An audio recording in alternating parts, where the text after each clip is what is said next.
Bismillahirrahmanirrahim. Assalamualaikum warahmatullahi wabarakatuh.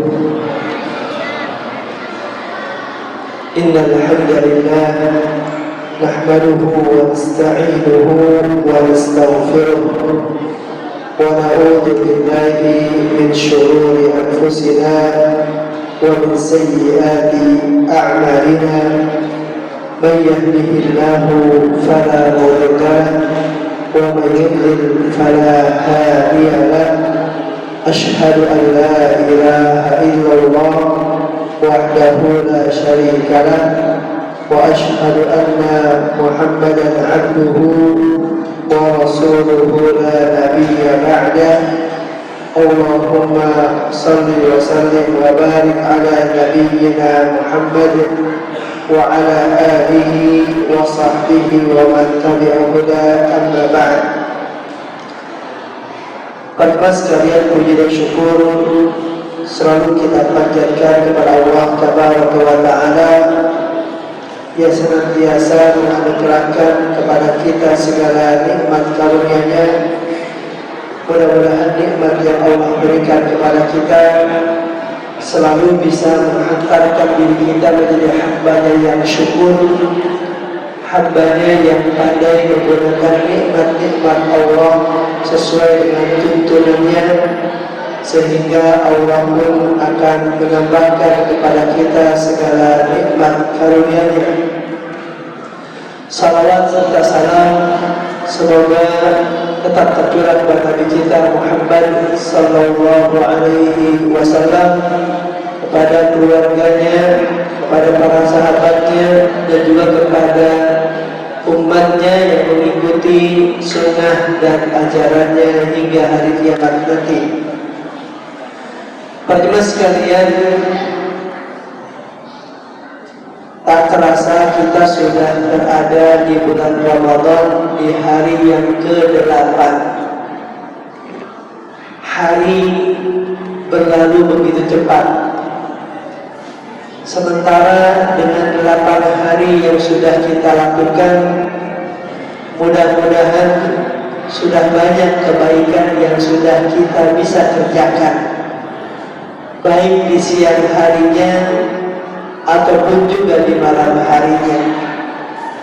Karena sesungguhnya Ramadan merupakan bulan khusus di antara sekian banyak bulan dalam Islam yang Allah syariatkan padanya ibadah.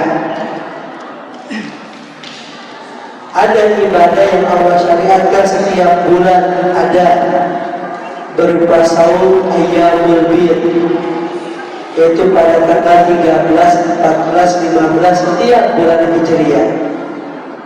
Namun ada dua syariat Allah yang Allah khususkan dengan bulannya.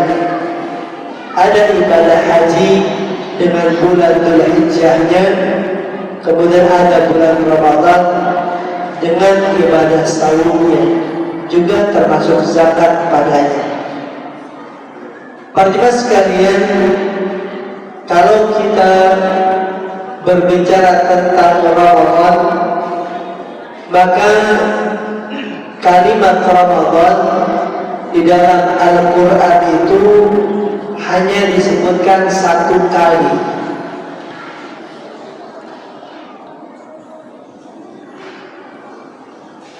Yaitu hanya di surah Al-Baqarah ayat 185.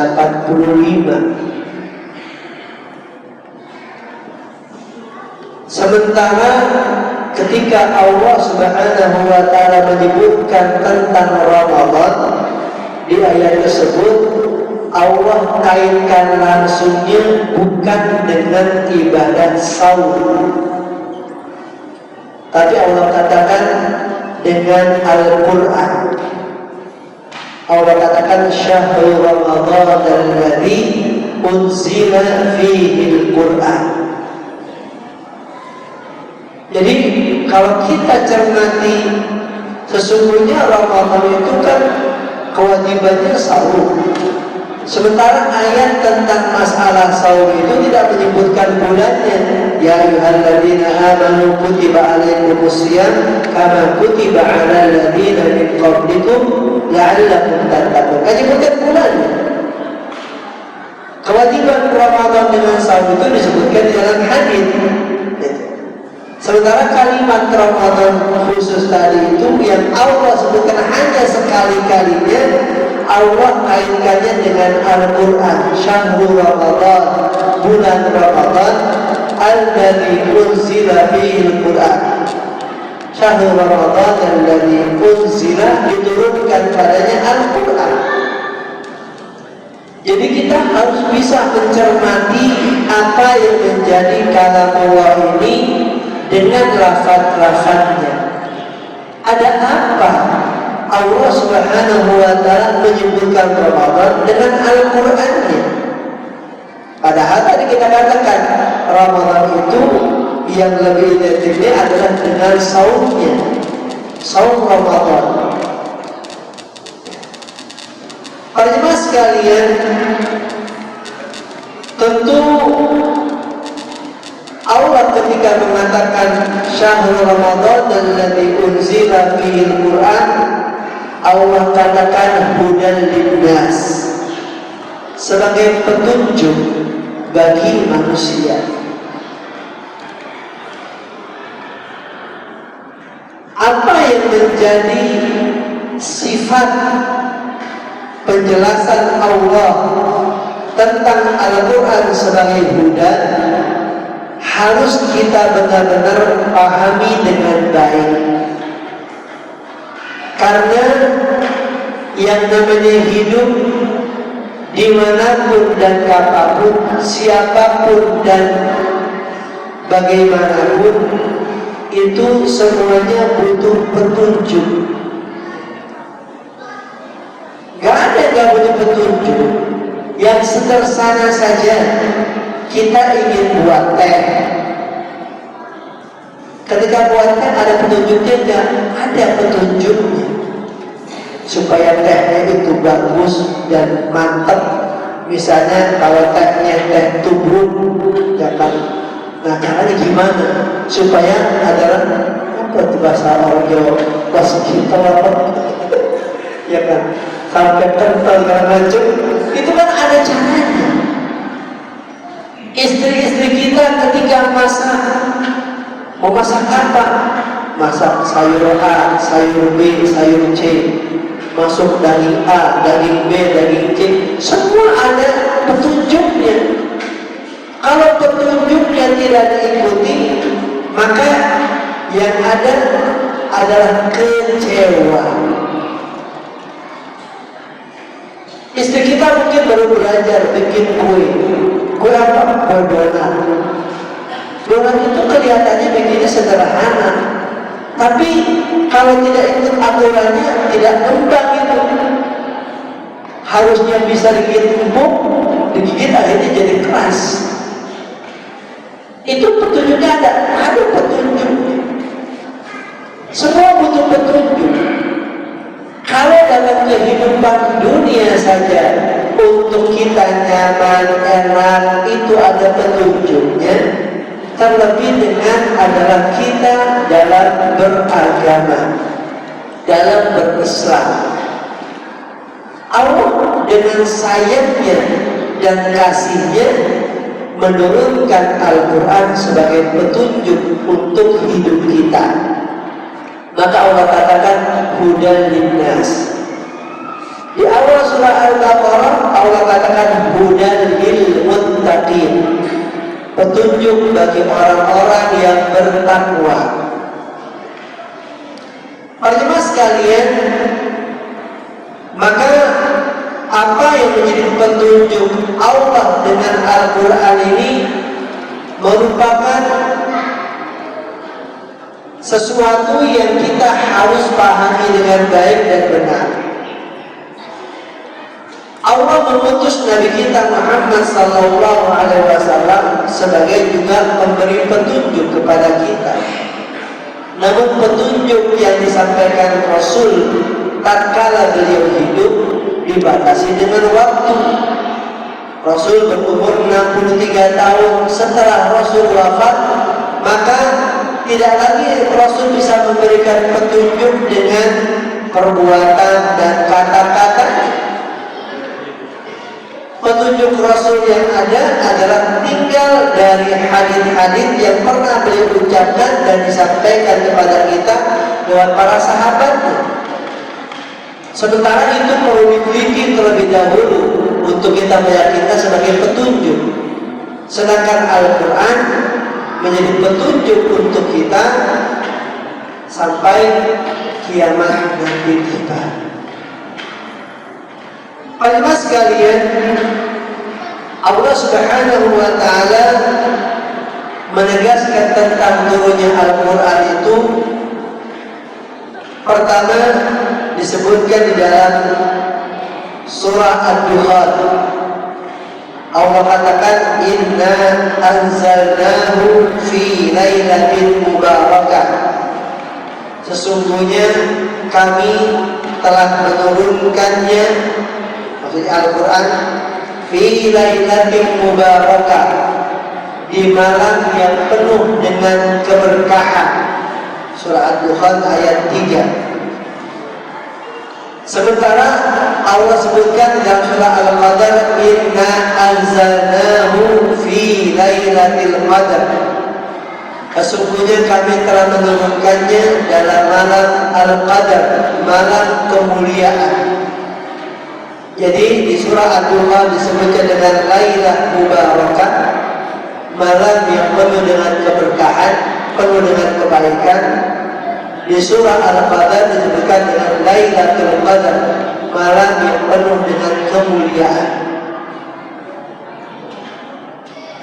Hadirin sekalian, Allah mensifati malam turunnya Al-Quran tadi dengan berkah dan mulia, karena memang Al-Quran sebagai kalam Allah penuh dengan keberkahan dan kemuliaan.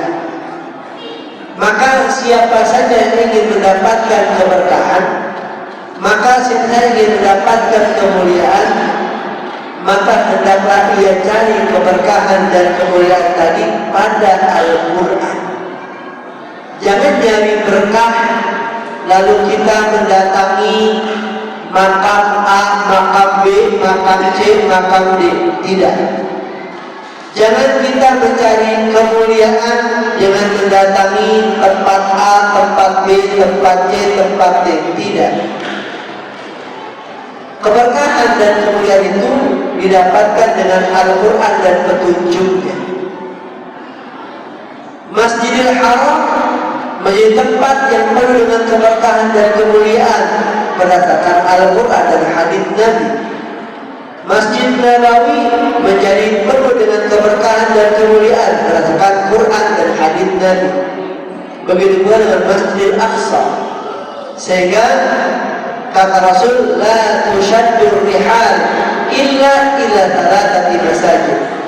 Tidak boleh seseorang berazam, bertekad bulat untuk mengadakan perjalanan ke satu tempat melainkan ketiga masjid tadi, yaitu ke Masjidil Haram, ke Masjid Nabawi, dan ke Masjidil Aqsa.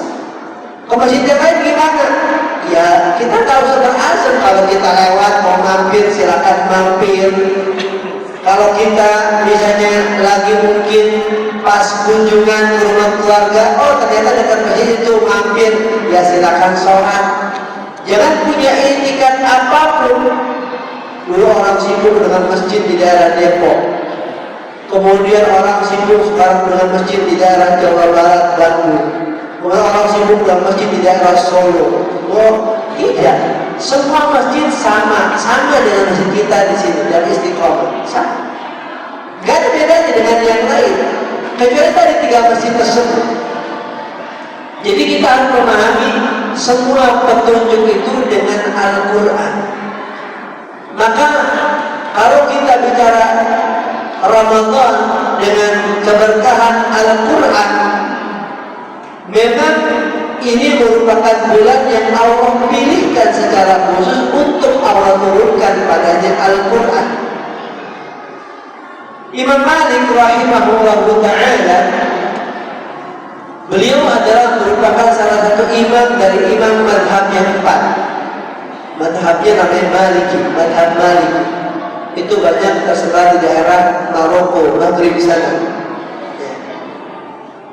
Beliau tinggal di kota Madinah dan beliau adalah selalu memberikan kepada kaum muslimin yang hidup di zamannya itu apa yang menjadi hadis-hadis Nabi Sallallahu Alaihi Wasallam. Beliau memiliki kitab hadis namanya Al-Muwatta. Di zaman itu belum ada kitab Sahih Bukhari karena Imam Bukhari adalah lahirnya setelah beliau wafat. Imam Malik rahimahullah ta'ala selalu memberikan hadis-hadis Nabi SAW kepada para sahabatnya dan kaum muslimin setiap hari. Di samping juga beliau mengaitkan dengan ayat-ayat Al-Quran. Ketika Ramadan tiba, beliau menutup ada majlis hadisnya diganti dengan majlis Al-Quran. Kenapa beliau melakukan itu?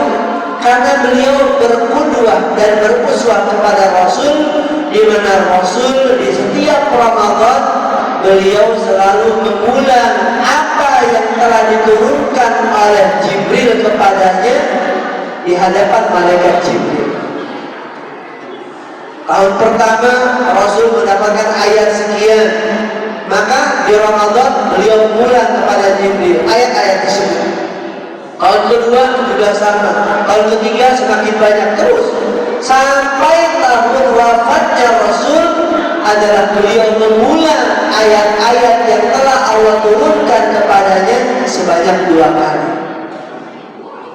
Jadi kalau Rasul saja mencontohkan seperti itu, maka kita pun juga ketika ingin menjadikan Al-Quran sebagai petunjuk hidup kita mengharapkan keberkahan dengannya di Ramadan, maka hendaknya kita berlomba untuk bisa lebih dekat dengan Al-Quran di Ramadan. Karena sekalian, Allah Subhanahu wa Ta'ala menjadikan keberkahan Al-Quran itu dengan malam diturunkannya, yang kita kenal dengan malam Lailatul Qadar. Sehingga Allah menjadikan malam itu malam yang istimewa di antara sekian banyak malam yang ada.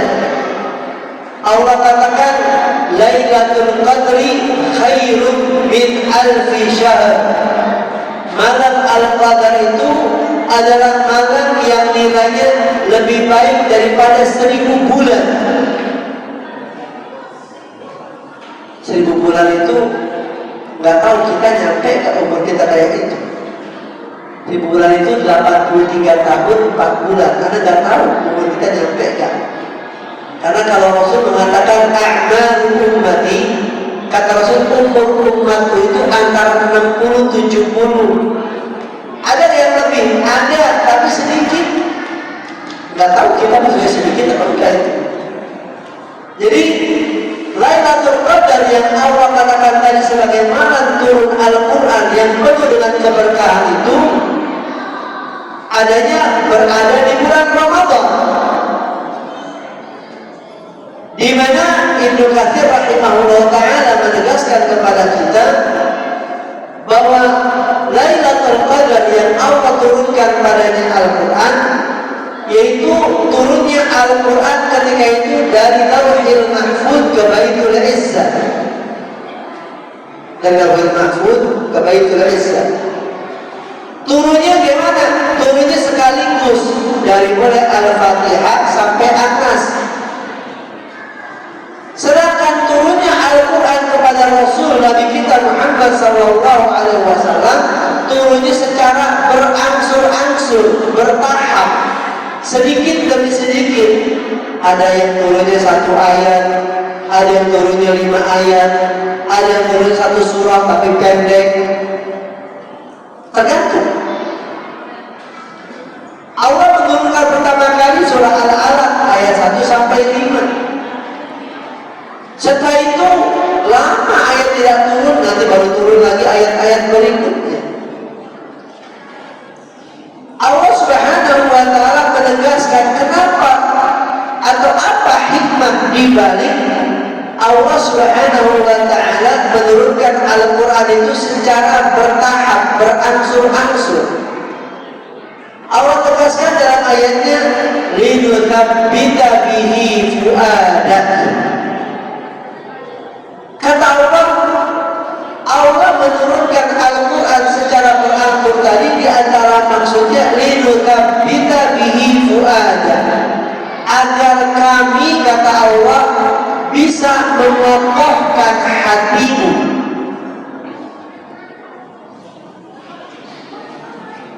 Dalam artian bahwa ketika Rasul menghadapi satu masalah di dalam dakwahnya kepada orang-orang Quraisy dan yang lainnya, Rasul mendapati banyak tantangan dan ujian serta cobaan.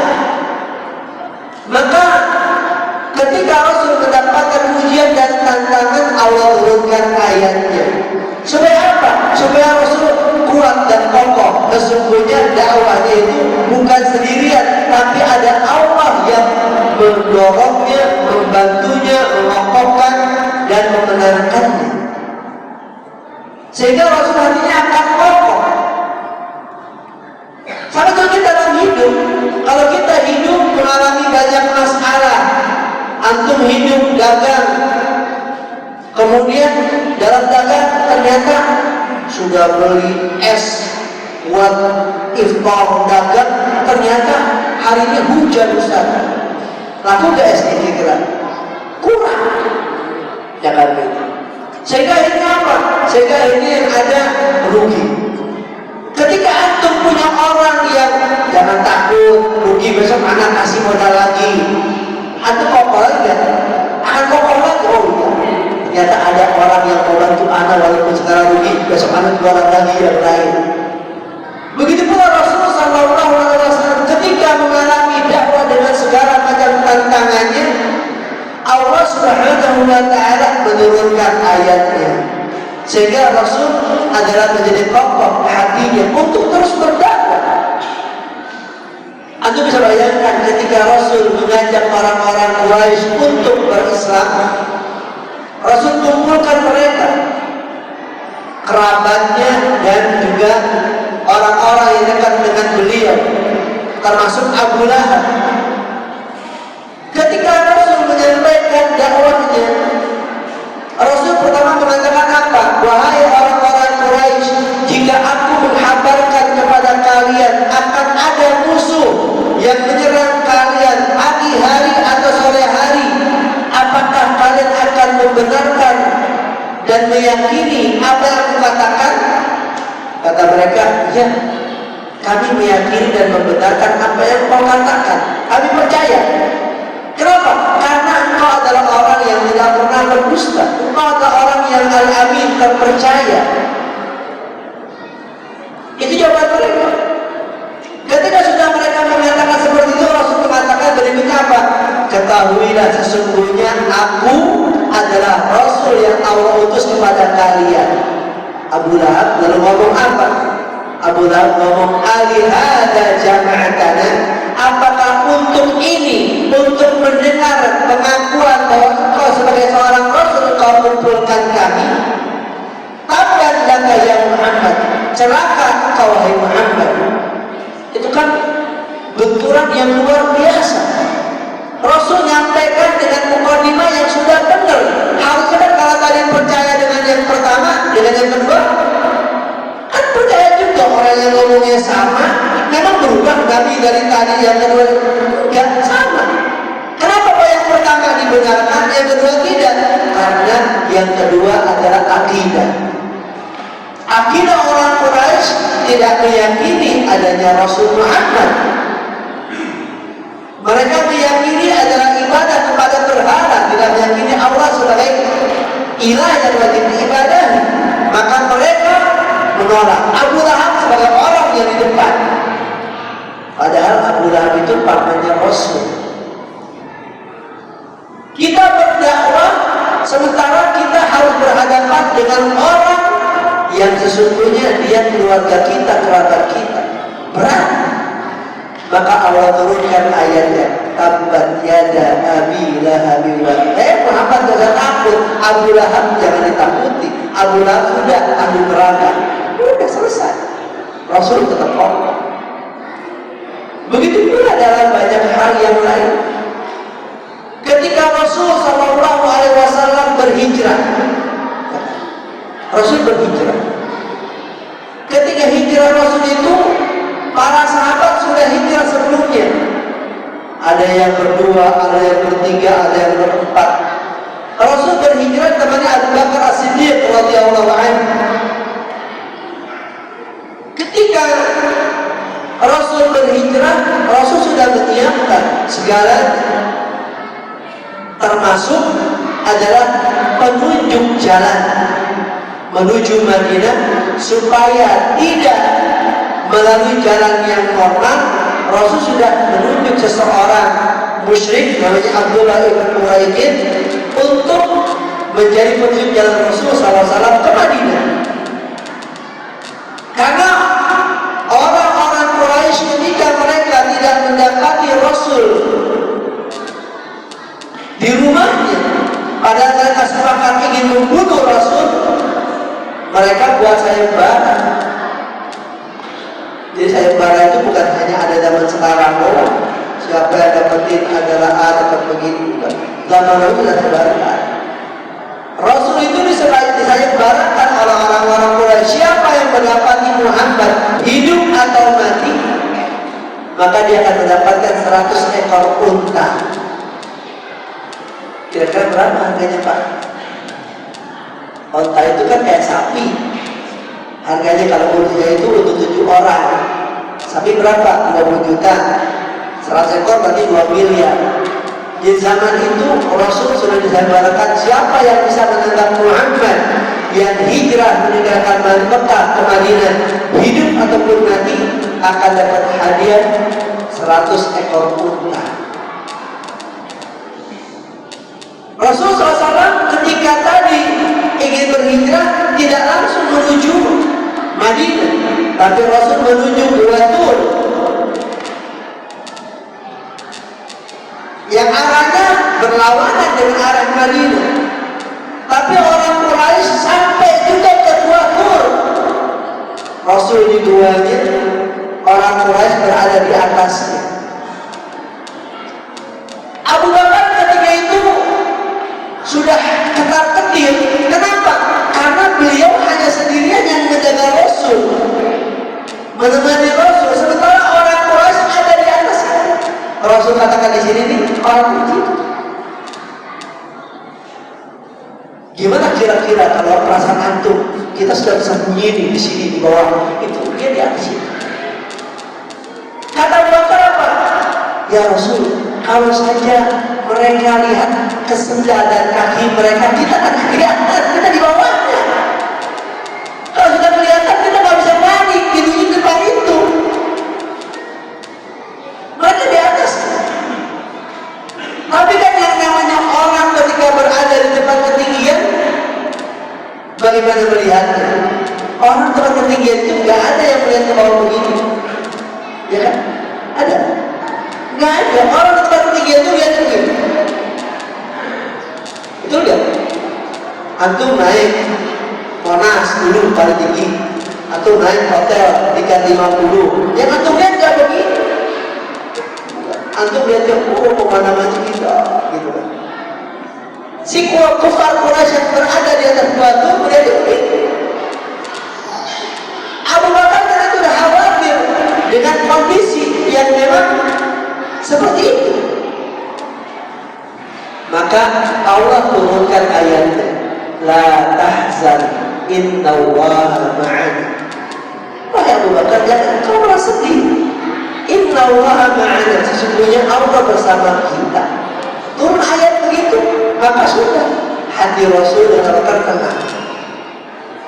Jadi Al-Quran yang Allah turunkan kepada Nabi kita Muhammad SAW tadi dengan waktu rentang 23 tahun itu, diantara maksudnya adalah kata Allah linukabbita bihi fu'ada, untuk agar kami memokokkan hatimu dengannya. Maka kita sebagai Bagaimana kita bisa mengomongkan hati kita? Kalau kita ingin mengomongkan hati kita, Allah sudah katakan tadi, Al-Quran sebagai pengopak hati Nabi Muhammad dalam hidupnya.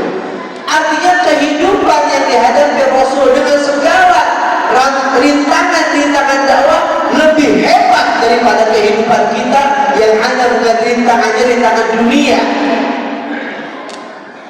Rasul ketika mengemban dakwah itu rintangannya rintangan dakwah, tantangannya hidup dan mati. Kalau kita rintangannya tadi paling hidup hari ini kayaknya rezeki kurang, urusan dunia semua kecil tidak dibanding Rasul kecil. Kalau Rasul saja yang tadi begitu hebat tantangannya adalah untuk mengokohkannya dengan Al-Quran, maka kita yang hanya rintangannya kecil ya harusnya lebih mudah dengan Al-Quran.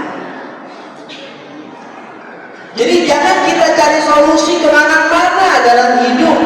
Kalau kita dapat rintangan dan tantangan, ada jawabannya dalam Al-Quran. Karena Al-Quran tadi sudah dikatakan huda, petunjuk. Al-Quran mubarak, penuh dengan keberkahan. Jadi jemaah sekalian, bagaimana kita bisa menjadikan Al-Quran ini adalah sebagai kitab yang memang memberikan petunjuk, mengandung keberkahan, terlebih khusus di Ramadan kita. Walaupun sesungguhnya Al-Quran bukan hanya di Ramadan, tapi di Ramadan akan lebih terlihat nilainya ketimbang di waktu yang lain. Orang berlomba untuk menghatamkan Al-Quran, baik berjamaah, tadarusan atau sendiri-sendiri, silakan. Tapi di luar Ramadan juga Al-Quran harus menjadi sumber kebaikan, petunjuk untuk kita. Makanya Allah mengatakan dalam ayatnya, Kitabun anzalnahu ilaiki. Al-Quran itu merupakan kitab yang kami turunkan kepada engkau, wahai Muhammad. Mubarakun, penuh dengan keberkahan. Liyadabbaru ayatihi, agar mereka itu mau mentadabburi akan ayat-ayatnya. Wa liyatadzakkara ulul albab, dan agar orang-orang yang memiliki pikiran, nalar, mereka pun mengingat akan hal itu. Jadi Al-Quran itu ketika Allah katakan mubarak, Allah katakan liyadabbaru ayatih. Al-Quran itu penuh dengan keberkahan. Untuk apa? Untuk kita tadabburi akan ayat-ayatnya. Apa makna mentadabburi ayat? Pertama adalah kita untuk bisa mentadabburinya adalah yang pertama dengan membaca. Bagaimana kita bisa mentadabburi akan ayat Al-Quran kalau bacanya aja enggak? Ya kan? Kan makna tadabbur itu adalah tingkatan yang dalam di dalam Al-Quran. Artinya orang itu bukan sekedar adalah dilihat, tapi dipahami dan dimengerti kemudian diamalkan. Itu namanya tadabbur. Maka tahap pertama untuk menjadikan Al-Quran berkah itu adalah kita baca dahulu. Yuk kita baca Al-Quran. Sementara keberkahan Al-Quran dengan membacanya jelas Rasul sebutkan dalam hadisnya. Rasul mengatakan la taqulu alif lam mim harfun. Jangan kalian mengatakan alif lam mim satu huruf. Namun alif harfun wa lamun harfun wa mimun harfun. Alif satu huruf, lam satu huruf, mim satu huruf. Wa likulli harfin hasanah, dan setiap satu huruf itu mengandung satu kebaikan. Wal hasanatu bi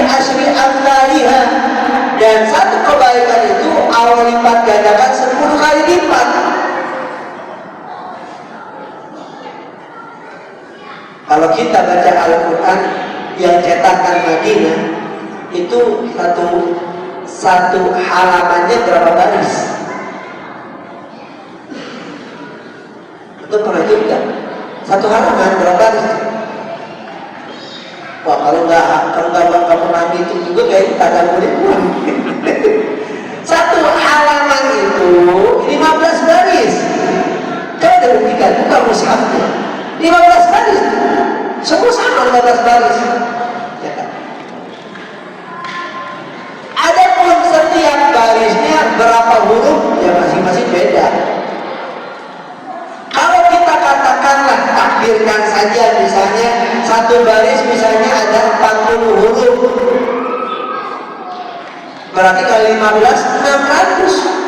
Kalau kita baca selembar saja berarti ada 600 kebaikan, yang Allah lipat gandakan jadi 10, 6.000 kebaikan. Kalau kita baca cuma selembar, sehalaman, sehalaman. Kalau kita baca adalah satu juz, itu berapa halaman? Berapa halaman? 20 halamannya, lebarnya 10 ya kan? Atau pernah hitung? Ini harus ini macam-macam baca. Oh iya, ternyata betul saja kan. Secara umum adalah seperti 10 lembar, ya kan? 20 halaman. Kalau kita bisa menghantamkan, katakan satu hari dengan satu juz, ya kan? Berarti kan sudah berapa huruf yang kita baca, berapa kebaikan kita dapat. Jadi keberkahan Al-Quran pertama kali dengan membacanya. Gitu. Rasul menegaskan dalam hadis yang lain apa? Kata Rasul, Iqra'ul Quran, bacalah pelajaran Al-Quran. Fa innahu ya'ti yawmal qiyamati syafi'an li ashabihi. Karena Al-Quran nanti akan datang pada hari kiamat sebagai pemberi syafaat kepada orang yang membacanya. Kita sangat butuh kepada syafaat nanti. Karena boleh jadi amalan yang kita sudah kerjakan ternyata masih banyak kurang, minusnya. Padahal sudah banyak tapi masih kurang. Di mana seseorang untuk masuk ke dalam surga itu tidak mencukupi dengan amalnya. Orang masuk ke dalam surga itu adalah dengan anugerah karunia Allah. Kalau orang mau tukar, nih saya punya amalan ya Allah, nih segini, tukar dengan surga, kata Allah nggak cukup amalannya. Kenapa nggak cukup? Ya karena kita beramal aja kan nggak seumur hidup kita kan.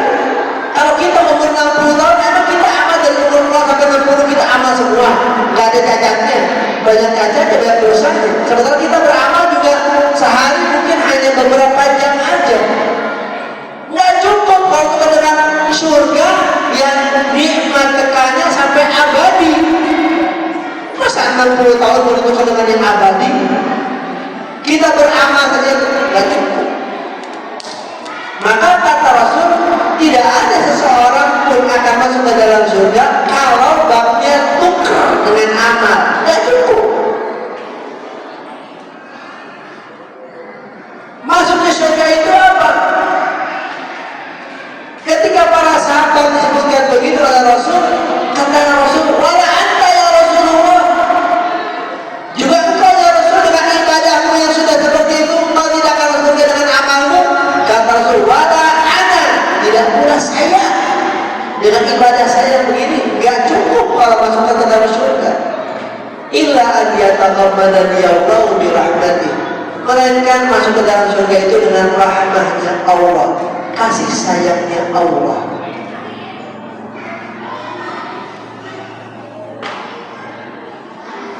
Maka para sekalian, syafaat itu kita butuhkan. Yang bisa memberikan syafaat apa saja? Al-Quran. saum yang kita lakukan itu bisa memberikan syafaat. Dalam hadis dikatakan Al-Quran wa siyamu yashfa'ani yaumal qiyamah.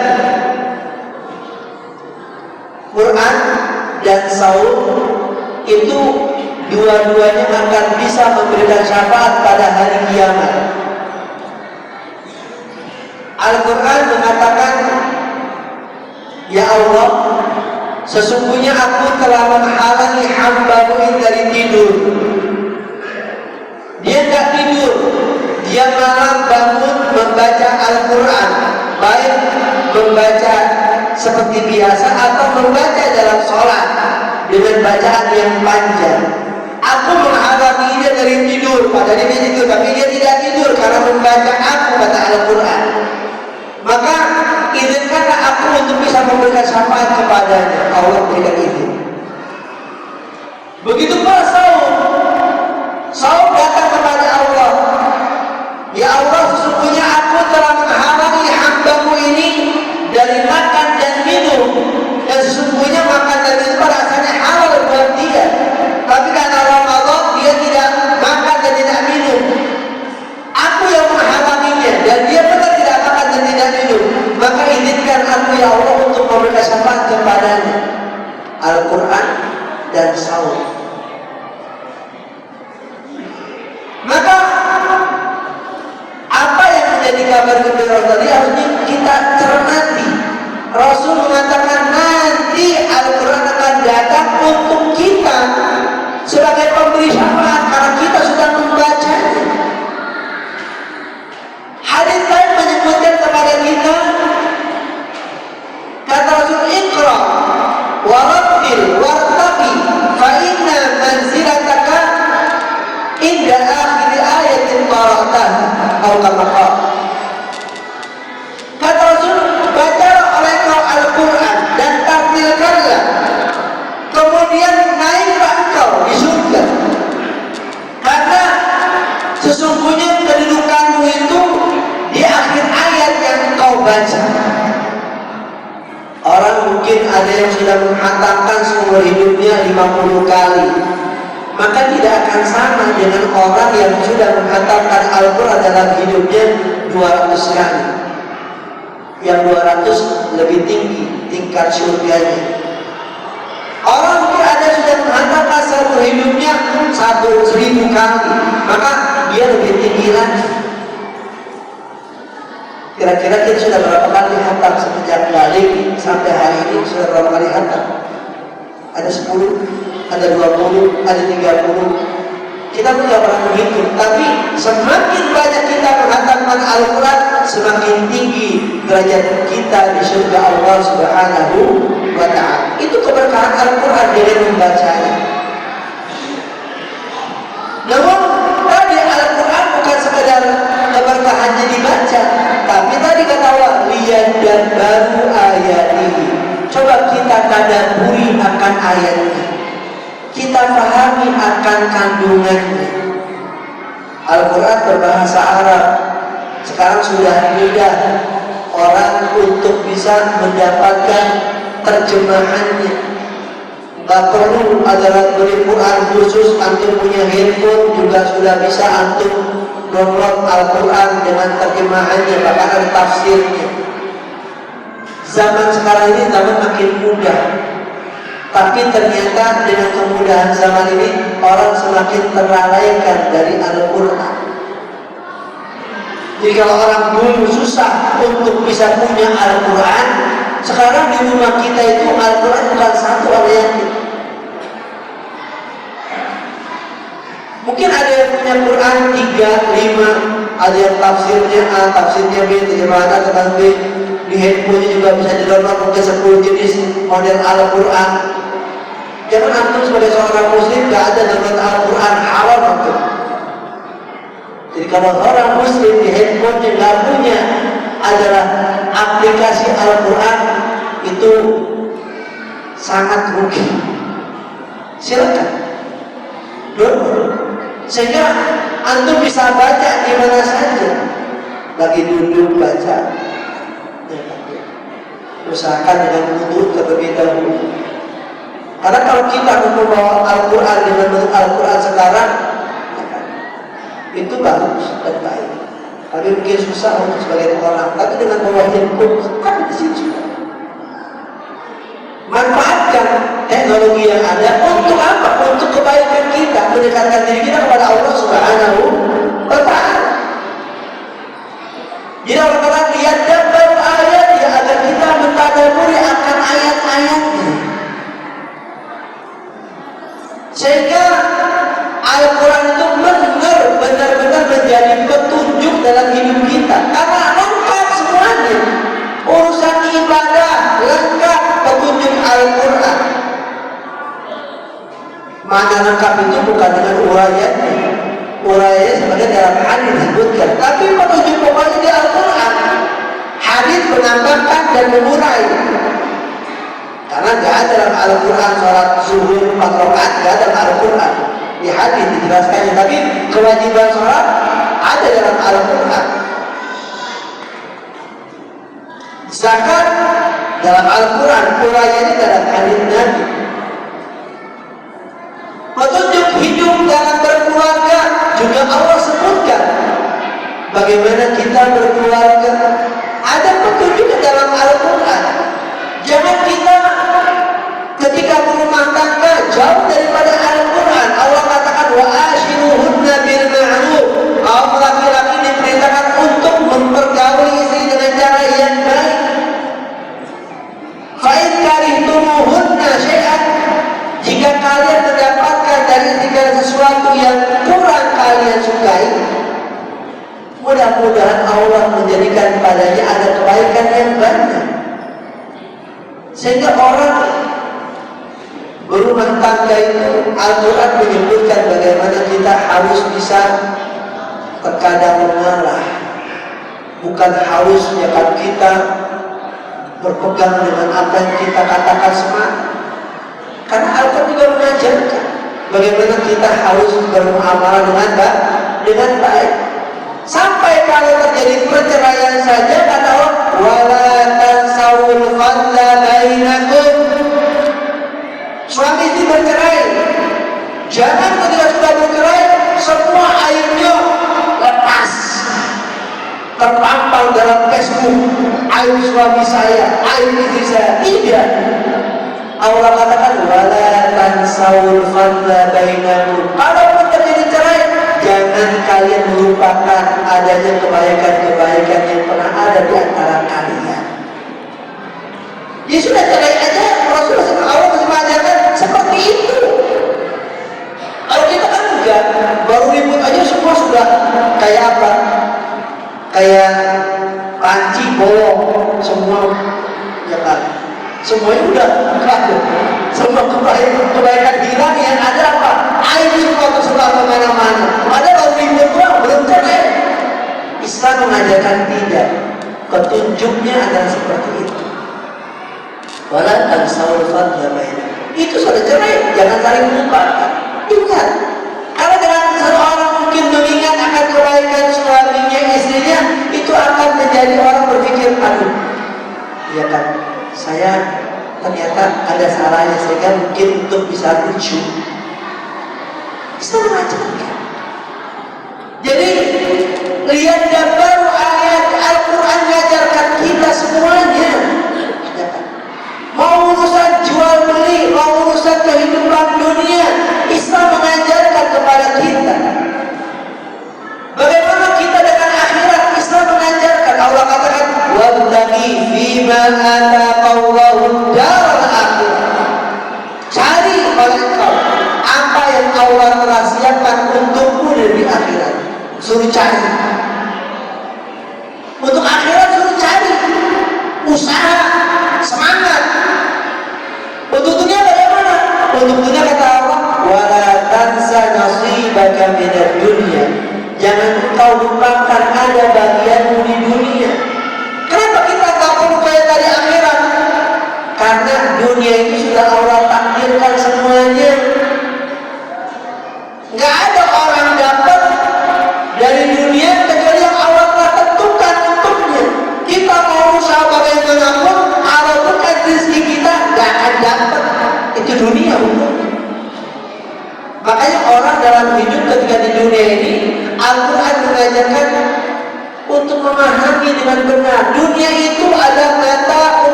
sebagai apa? Jembatan kita menuju akhirat.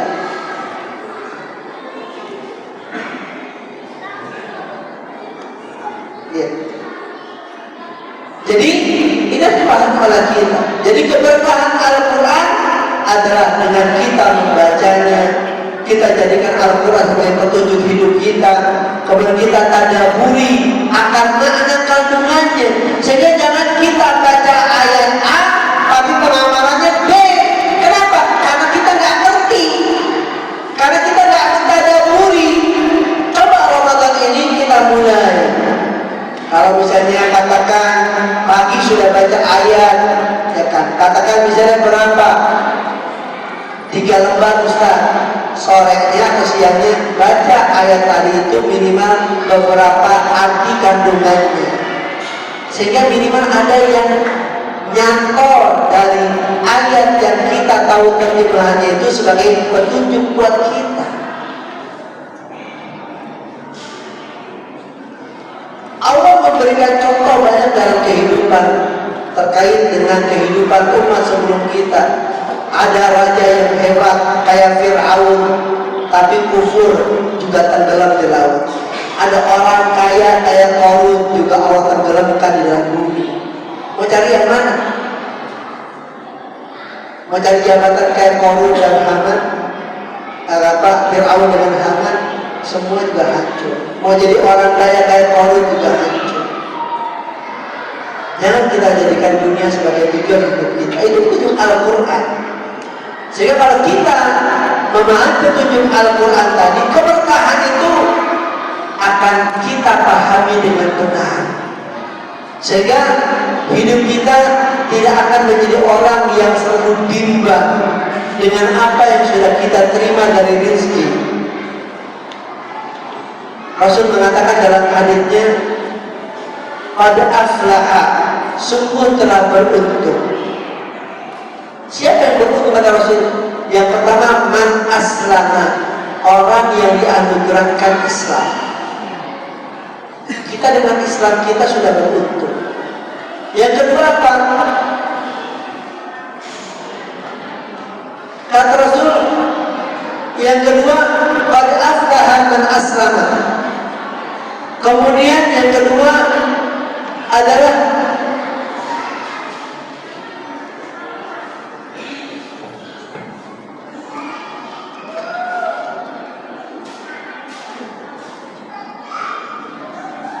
orang itu diberikan waruzqa kafafan, diberikan rezeki yang cukup. Bisa cukup. Kemudian yang ketiga, wa qanna'ahu Allahu bima ata, dan Allah anugerahkan sifat qanaah dengan rezeki yang Allah berikan kepadanya. Ya mudah-mudahan dengan Al-Quran yang Allah turunkan di Ramadan dan kita membacanya berulang di Ramadan, kita lebih dekat dengan Al-Quran.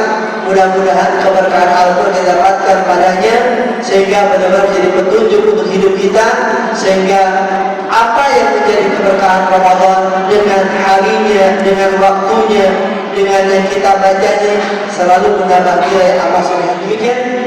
Subhanallah wa bihamdihi, asyhadu an la ilaha illa anta, astaghfiruka wa atubu ilaika. Assalamualaikum warahmatullahi wabarakatuh.